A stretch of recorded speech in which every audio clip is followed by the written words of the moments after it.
muito obrigado pelo convite. Meu nome é João Resch, para quem não me conhece, sou gerente de pesquisa na Carreira Miller e hoje a gente está aqui para falar de estratégia salarial. Vamos lá, por favor, participem, mandem perguntas, fiquem à vontade, tá bom? Estão me ouvindo bem? Tudo certo? Ótimo. Vamos começar. Estou tentando.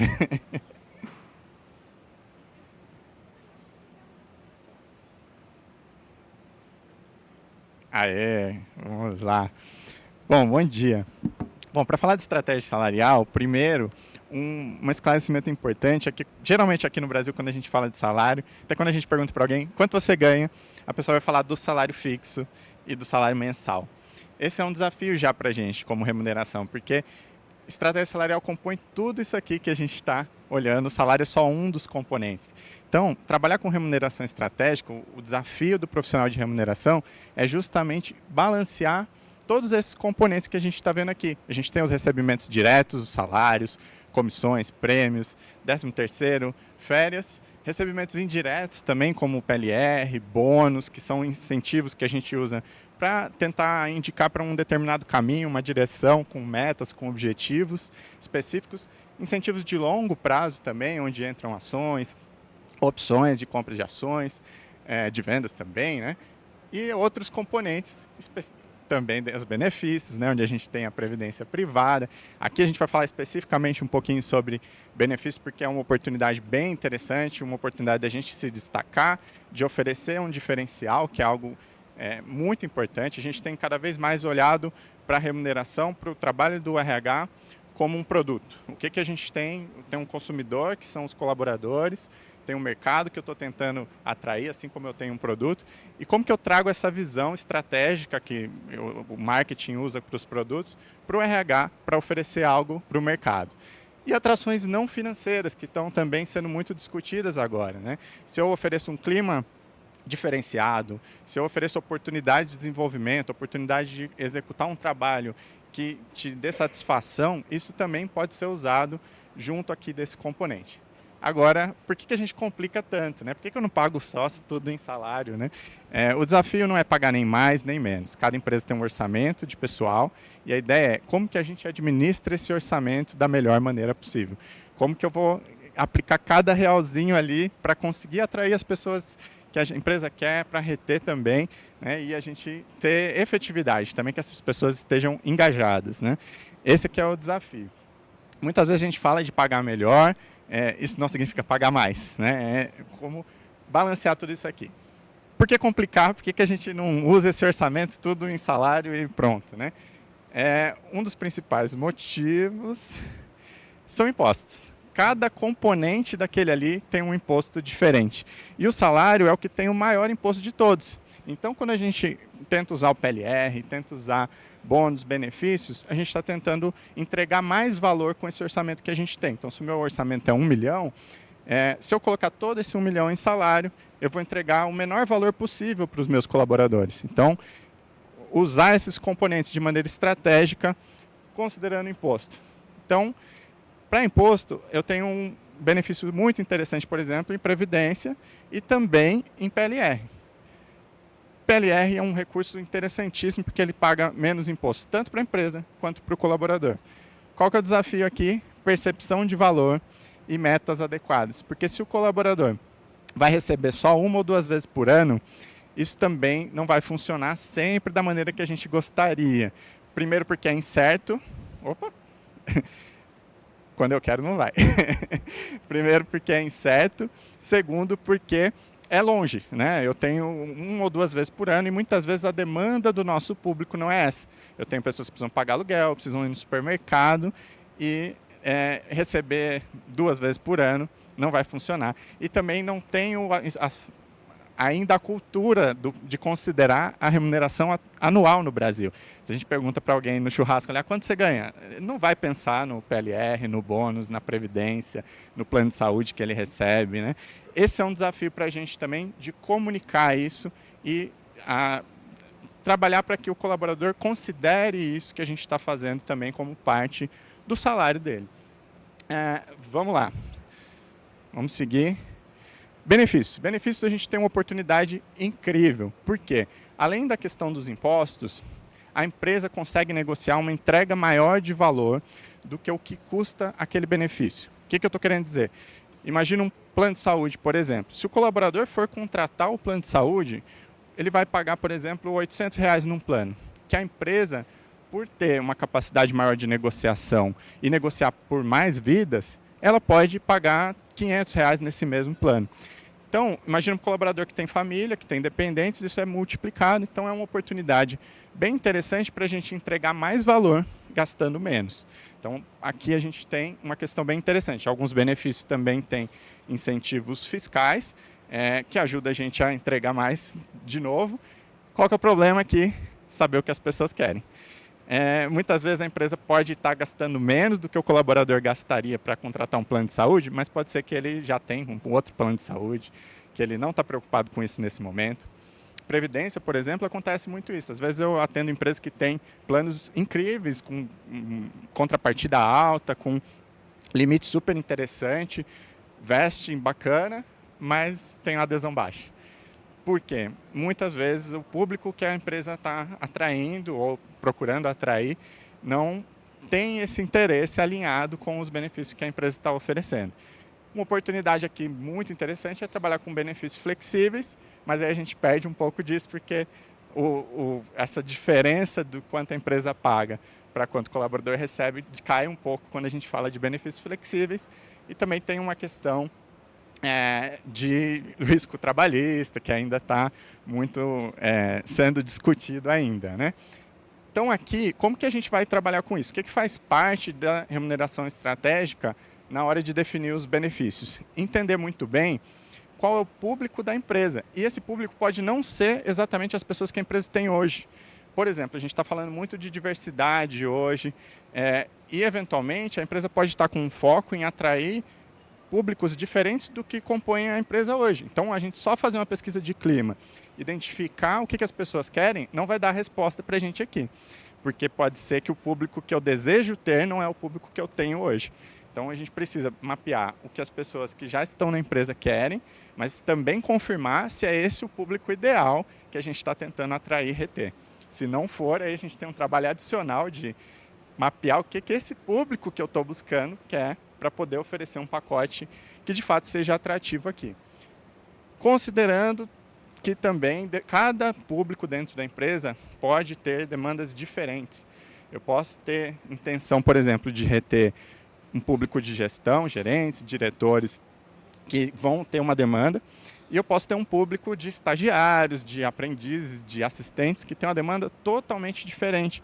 E aí eu, por exemplo, oferecer incentivos de longo prazo, até mesmo investir ali mais no ambiente, na questão intangível, pode não ser a resposta, pode não ajudar aquelas pessoas a, por exemplo, pagar aluguel e comprar no supermercado, que a gente tem que estar considerando na hora de montar tudo isso. Então é um grande quebra-cabeça aí para ajustar todos esses componentes.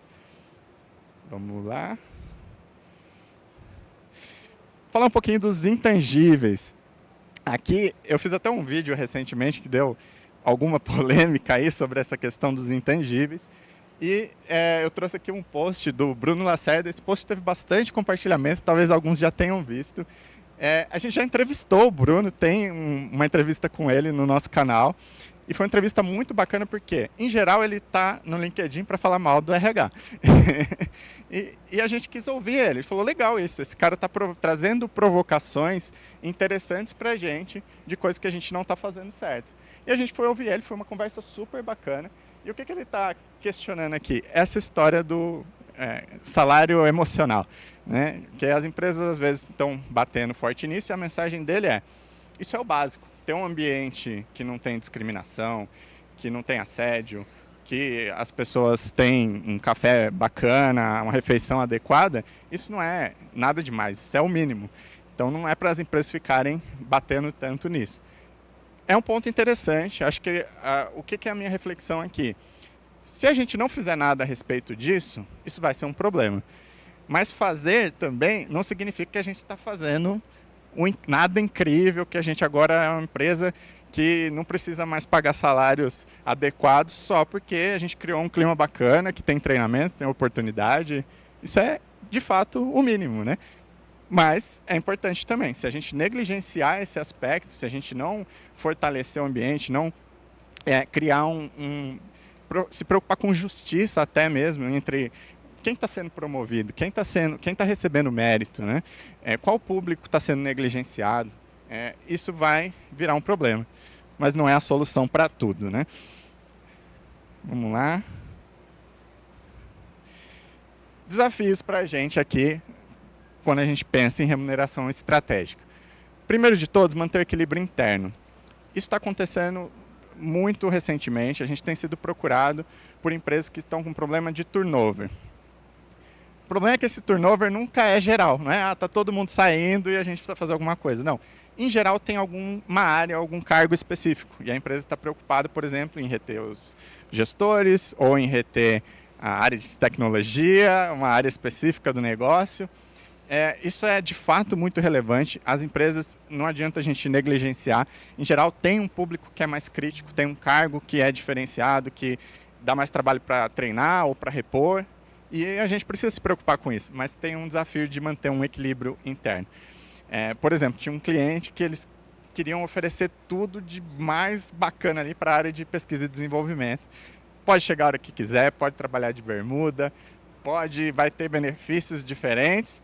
Só que como que isso vai fazer com que os outros públicos dessa mesma empresa se sintam se eles não tiverem acesso a essas mesmas regalias? Nesse caso, a gente teve que sugerir a empresa trabalhar com um CNPJ diferente, com uma outra unidade, em outro lugar, para poder oferecer tudo aquilo sem causar um problema internamente. Isso tem que estar no nosso radar também, né? É fato que, eventualmente, a gente vai ter que ter uma estratégia diferenciada para algum público, mas toda hora, como que isso vai refletir nas outras áreas.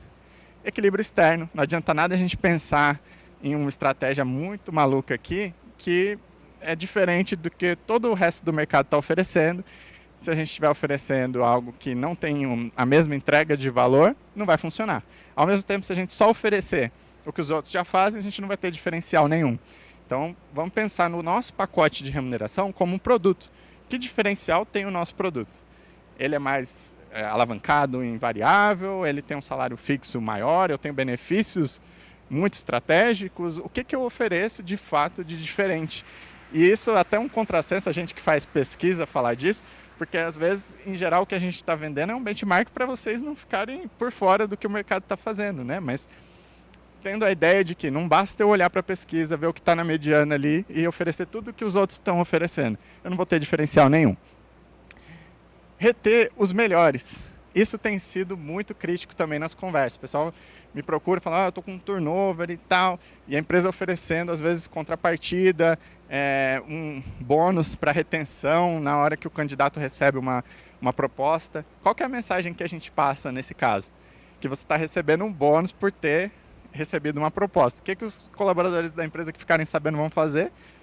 Buscar uma proposta. É só chegar com uma proposta. E às vezes essa contrapartida acontece até mesmo para aqueles colaboradores que não tinham bons desempenhos. Porque é tão desesperador a gente pensar em treinar outra pessoa, em encontrar alguém no mercado, que a gente quer segurar aquela pessoa de qualquer forma.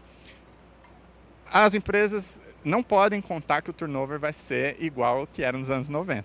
Isso não vai existir mais. As pessoas não têm mais esse compromisso tão grande com as empresas.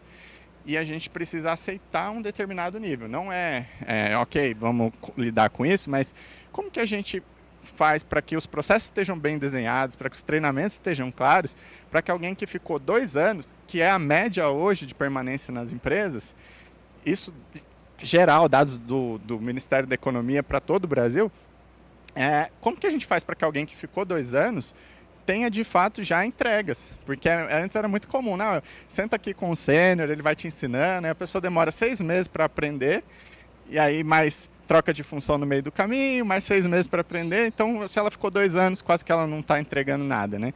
Então, acho que a gente tem que se dar conta disso e trabalhar com a realidade, né?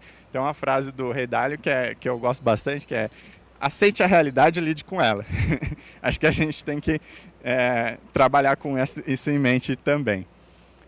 garantir sustentabilidade do negócio é algo importante também para a gente pensar, porque muitas vezes a gente sofre muito mais pressão dos gestores, a gente como RH, né, sofre mais pressão dos gestores que estão perdendo pessoas, das pessoas que estão pedindo aumento, do que do financeiro com o orçamento, com custos. E aí dá a impressão para nós que o importante é segurar todo mundo, aumentar salários, fazer um pacote mais atrativo.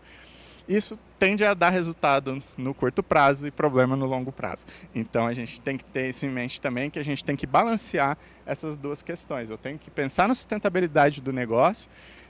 Não posso oferecer, por exemplo, os salários mais altos do mercado, que de alguma forma eu vou impactar o resultado da empresa, né?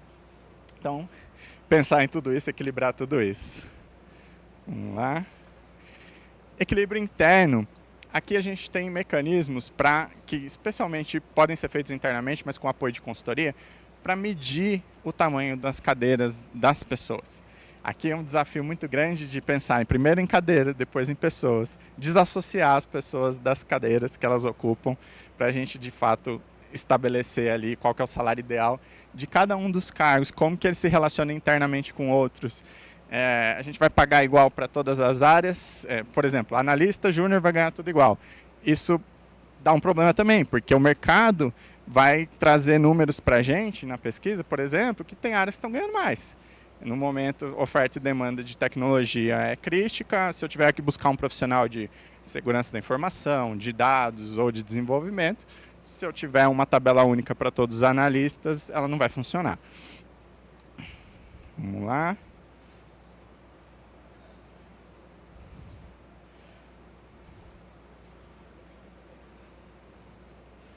Boa. Equilíbrio externo. Aqui a gente tem, rapidinho, uma curva entre admissão e demissão. Esses são dados oficiais, tá, do governo. E eu estou medindo aqui o salário de entrada e o salário de saída. O que isso mostra? Vai ter momentos em que as empresas estão demitindo salários mais altos e contratando em salários mais baixos. Quando o desemprego está baixo e quando a gente tem um cenário de maior competitividade pelas pessoas, isso se iguala ou se inverte. São momentos em que os salários de entrada estão maiores que os salários de saída. O que isso significa? A pesquisa está apontando que um cargo ganha R$5.000. Se eu oferecer R$5.000, vai aparecer candidato? Não. Então vocês têm resultado de pesquisa, mas a gente tem que estar de olho como que está esse balanço entre oferta e demanda para conseguir oferecer algo que seja atrativo e dentro dos limites de cada região, de cada ambiente, porque eu posso estar buscando um cargo que tem um monte de gente desempregada, que se eu oferecer vai aparecer fila de candidatos, e eu posso estar buscando um cargo que está todo mundo empregado, feliz e com uma lista de propostas ali. O mercado é totalmente desequilibrado. Eu tenho ao mesmo tempo 13% de desemprego às vezes e 600 vagas abertas de uma determinada função que não são preenchidas nunca. Então a gente tem que estar de olho em tudo isso. E agora eu vou passar para a Ju da sequência aqui. Bom, oi pessoal, bom dia, eu sou a Juliana, acredito que alguns já me conheçam, né, da pesquisa BRAP. Aqui a gente vai focar um pouquinho mais específico no cenário de pesquisa, tá? Então a gente sabe que atualmente na pesquisa a gente tem muitas informações e um ponto muito importante de como usar essas informações é definir o mix de remuneração. Então, ter uma ideia clara de qual que é a estratégia da entidade para compor esse mix é muito importante para que vocês consigam visualizar como que isso está funcionando e aonde existe alguma oportunidade de melhoria. Aqui no slide a gente divide isso em dois blocos, entre o fixo e o variável. Fixo a gente está tratando ali a questão do salário base, né, que é o salário mensal do colaborador, e também os benefícios. Já variável, a gente está olhando os incentivos de curto prazo, que é justamente aí onde a gente busca uma oportunidade para trazer algum diferencial para os colaboradores e também um benefício para o negócio. Então, a gente tem três possíveis cenários, né, considerando essa estratégia. Um cenário conservador, onde a maior parte é composta pelo fixo, né, e é a realidade da maior parte das entidades atualmente, né, um fixo mais agressivo, e muitas, né, não têm essa parcela variável. A gente tem um cenário moderado, que é composto ali meio a meio, né, parte variável e parte fixo, e tem um cenário agressivo, que aí é onde a maior parcela é variável, ou seja, uma parcela incerta, né, porque o variável a gente sabe que depende de vários fatores para que ele seja atingido. Então, com base nisso, a gente entra num item muito importante. Vamos lá. que é o que motiva as pessoas. E por que eu trago esse slide para vocês? Porque a gente tem que entender que não é só o dinheiro. A gente tem outros fatores que motivam as pessoas e aí a gente lista alguns dos principais. Inclusive em pesquisas recentes a gente vê que o dinheiro ele acaba entrando em uma das últimas opções, né? Em primeiro lugar a gente vê a questão do progresso, que são oportunidades, reconhecimento, desafios, a sensação de ganho, ou seja, quais benefícios a pessoa tem por estar trabalhando na entidade. O pertencimento e o propósito, ou seja, por que eu estou trabalhando aqui, o que isso está me agregando, né, como pessoa, como profissional. E a gente tem, por fim, ali o dinheiro, que são os salários, os prêmios e os incentivos. Então, considerando tudo isso, a gente tem uma ferramenta que nos possibilita juntar alguma dessas questões em um único pacote, que são os incentivos de curto prazo. Aqui eu trouxe uma informação bem bacana que nós coletamos na pesquisa ABRAP 2022. Eu vou falar um pouquinho mais da pesquisa ABRAP, mas inicialmente eu trouxe esses dados para vocês terem uma ideia de como esse cenário ele pode ser propício, né, uma oportunidade para as entidades buscarem algum tipo de benefício e trazer algum diferencial para os colaboradores. A gente levantou na última pesquisa que 38,24% das entidades participantes não tem nenhum tipo de programa de incentivo de curto prazo. Ou seja, né, existe aí uma parcela de 100% no fixo, uma oportunidade de talvez estudar a viabilidade de implantar um programa de incentivos de curto prazo. Um fator interessante também é que grande parte das entidades que têm um programa não tem indicadores. Então é um programa que tem um valor definido, atingiu algum determinado critério lá sem muito, né, sem muitas métricas e é recebido esse valor no programa. Ou seja, isso não é estratégico, concordam?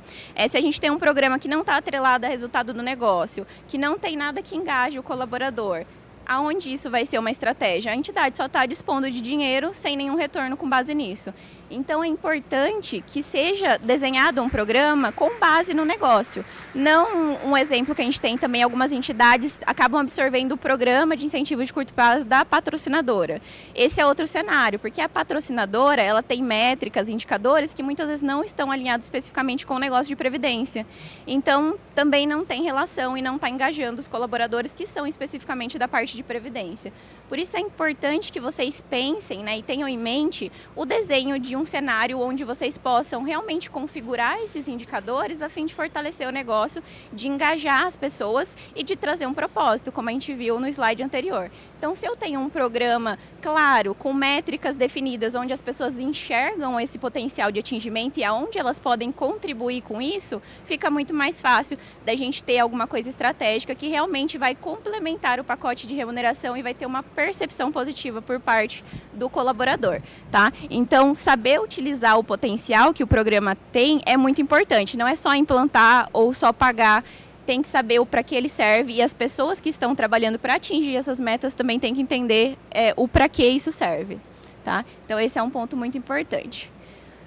Com base nisso, o que a gente tem aqui é a pesquisa ABRAP, ou seja, como vocês vão ter dados, né, para poder tomar essas decisões, saber se eu estou competitivo, se a minha remuneração fixa está competitiva, aonde eu posso inserir o variável. A pesquisa ABRAP, né, da última edição, a gente contou aí com 116 entidades participantes, sendo 15, né, filiadas unidas também da parte de gestão de saúde que entraram na pesquisa, e a gente contou com 17 mercados padrões. Então foram vários cenários regionais, por número de funcionários, por porte, tudo isso disponível na nossa plataforma online. E aí o que a gente tem dentro dessa plataforma online que pode ajudar vocês? Nós temos uma série de informações, tá? Então a gente entrega para vocês informações qualitativas sobre os programas de incentivo de curto prazo. Então quais são os indicadores mais utilizados, quais são os períodos de pagamento, como isso tem sido administrado, os valores em múltiplos salariais que as entidades têm praticado. Então é uma referência para que vocês possam ter como base. Tá, mas né, como eu vou desenhar, com qual vai ser o target que eu vou calcular para esse pessoal atingir, questão de pacote de benefícios, remuneração fixa. Então é um conjunto. Para eu definir o todo, eu preciso saber qual vai ser a estratégia do meu mix de remuneração. Então, sabendo isso, eu consigo definir o quanto eu vou pagar de variável e se eu tenho ou não, né, a oportunidade de trabalhar com isso. Muitas vezes, dependendo da minha cultura, da minha estrutura, pode ser que não faça sentido. Mas se fizer, é uma oportunidade aí de vocês tornarem a remuneração mais estratégica e compensar isso, porque a gente pode ter um resultado muito bom em anos que a entidade tiver um resultado muito bom e em anos mais difíceis isso também vai ser compensado ali no variável, ou seja, os colaboradores e a entidade ele vai ter um ganho ao definir um programa de uma forma mais estratégica, tá? Para a gente finalizar aqui, um recado importante, né? A Abrap patrocina para as associadas essa pesquisa. A gente teve uma atualização esse ano somente dos dados de mercado, mas no ano que vem a gente vai rodar essa pesquisa novamente, vai ser a pesquisa completa. Cláudia e Simone, por favor, me ajudem aí, a gente quer ainda mais participantes na próxima pesquisa, né? Vamos aumentar esse número, a gente quer trazer cada vez mais informações para vocês, para que vocês possam tomar as decisões mais assertivas. Então eu espero que vocês também contem conosco aí, se tiverem dúvidas, se precisarem de algum apoio ou de informações adicionais, tá? A gente fica à disposição aí para o que vocês precisarem. Bom, eu acho que é isso, agora a gente abre aí para perguntas, não sei se chegou alguma aí. Tem uma pergunta aqui do Fabiano, ele está perguntando que recomendações a gente dá para sensibilizar o conselho e a alta direção que tem resistência em oferecer uma remuneração mais estratégica para os colaboradores, né? Bom, eu acho que a melhor forma de convencer um conselho é com dados. Então, o ideal seria utilizar dados internos de quais são as dificuldades. Então, levantar, por exemplo, como que está o turnover, pesquisa de clima, e levar esses dados de alguma forma. O RH precisa ter um espaço para disponibilizar essas informações. Sei que muitas vezes o RH não tem uma cadeira estratégica em muitas empresas, na maior parte das empresas ainda isso acontece, então a gente tem que ter aliados, né? Então quem que está acima do RH é o diretor administrativo, é o financeiro, a gente precisa desses aliados para levar essas informações. Acho que a melhor forma é com dados, e aí a gente ter um objetivo. Então eu estou tentando buscar pleitear um reajuste, um orçamento, algo diferente, em troca de melhorar esses indicadores aqui. Então, com o objetivo de alinhar a expectativa do negócio de fato, o que o conselho está tentando alcançar, e o interesse do RH. Então, a gente precisa conciliar essas coisas. Se a gente estiver pedindo algo que não está alinhado com o que o conselho está buscando, aí fica mais difícil. Exato, tem que ter tanto entendimento, né, da estratégia do conselho para que o RH possa avaliar a melhor forma de, com base no que o mercado tem de possibilidades, trabalhar com isso visando atingir esse objetivo, né? Então, se cada um lutar por um lado, nenhum vai atingir, né, esse mesmo objetivo. É preciso conciliar isso e ver a melhor forma de chegar até esse resultado. E só complementando, às vezes essa falha também não é só do conselho que não está enxergando isso, mas nossa, de enxergar quais são os objetivos do negócio e como que a gente consegue, como RH, contribuir para esses objetivos. Muitas vezes a gente não está alinhado, a gente está só recebendo pressão dos colaboradores e dos gestores e tentando trabalhar para o que eles estão nos pedindo. A gente precisa também, cada vez mais, para ser estratégico, entender a estratégia do negócio. Quais são os indicadores que esse negócio está buscando, quanto que a gente tem que entregar de margem, quanto que a gente tem que entregar de faturamento, para enxergar qual que tem que ser a postura do ponto de vista de pessoas, que pessoas a gente precisa para conseguir entregar esses resultados. E aí sim a gente argumenta dizendo, olha, para eu buscar esse faturamento, para eu buscar essa margem, eu preciso dessas pessoas, e para atrair essas pessoas o mercado está pagando isso e eu preciso oferecer isso também. Certo?